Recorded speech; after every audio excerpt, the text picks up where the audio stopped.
राजेवाडी नगरपंचायतीने सुरुवातीपासूनच माझी वसुंधरा अभियान 4.0 अंतर्गत उच्चतम कामगिरी करणाऱ्या स्थानिक स्वराज्य संस्थांना राज्यस्तरीय व भूमी थीमॅटिक मधील कामगिरीबद्दल राज्य शासनाच्या पर्यावरण व वातावरणीय बदल विभागाने मूल्यमापन करून नगरपंचायतीला बक्षीस स्वरूपात 4,50,00,000 रुपयाचे बक्षीस देऊन 15 ते 25 हजार लोकसंख्या गटामध्ये राज्यात प्रथम क्रमांकाने सन्मानित करण्यात आले आहे।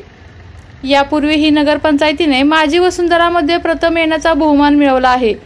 जिल्ह्यात चर्चेत असणाऱ्या नगराध्यक्ष सागर पोळ यांच्या विरोधातील अविश्वासाच्या मुद्द्यावर एकत्र आलेल्या नगरसेवकांना चांगलीच चपराक बसली आहे।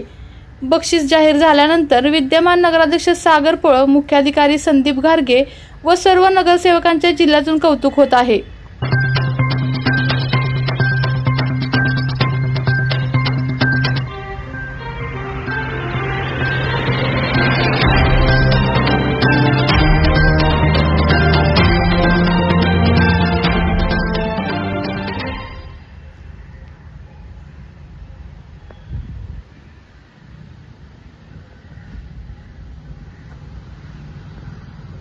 आपल्या तालुक्यातील जिल्ह्यातील बातम्या सर्वप्रथम पाहण्यासाठी आजच सातारा न्यूजला YouTube चॅनलवर सबस्क्राइब करा, लाईक करा, शेअर करा आणि बेल आयकॉन प्रेस करायला विसरू नका।